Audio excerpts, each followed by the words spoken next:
Le relativisme est une idée qui paraît innocente mais qui peut sans bruit changer le parcours de notre foi. Imaginez une salle où les vérités s'entassent sans jamais s'affirmer comme vraies ou fausses. Dans ce cadre, dire que Jésus est le chemin, la vérité et la vie semble respectable, mais n'est-ce pas au fond une proposition parmi d'autres? Donc, posons-nous une question simple.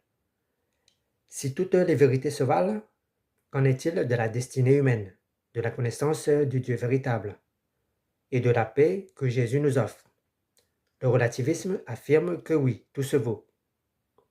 Or, une telle conclusion s'attaque à la même matière dont nous parle l'Évangile, à savoir une vérité objective et universelle, qui nous révèle le Dieu vivant et son salut.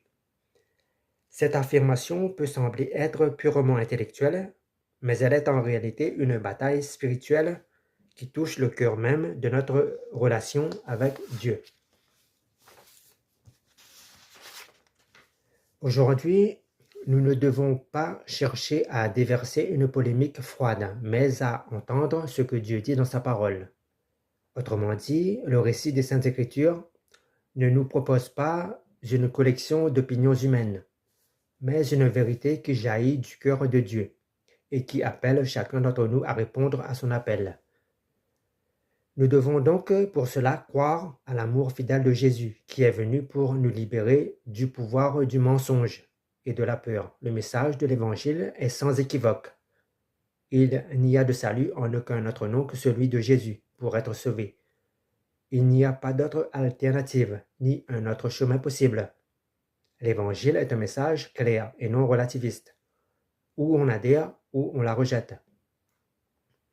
L'Évangile n'a pas besoin de notre approbation pour être accepté comme vérité, selon notre point de vue. Elle passe outre, car elle est fondamentalement la vérité. Donc, écoutons la voix de l'Écriture qui affirme l'existence d'une seule vérité révélée et attestée en la personne de Jésus-Christ. Que Dieu parle à chacun de nous et que son esprit nous donne le discernement pour aimer la vérité, même lorsque celle-ci nous appelle à changer nos plans, nos priorités et nos sécurités. Selon Jean 14, verset 6 et Éphésiens, verset 4 à 5, ces versets affirment l'unité et l'universalité de la vérité révélée. Nous devons donc nous rattacher à la parole de Dieu comme critère final de discernement et à résister à la tentation de la vérité personnelle, qui a pour but de relativiser les fondations du salut en Jésus.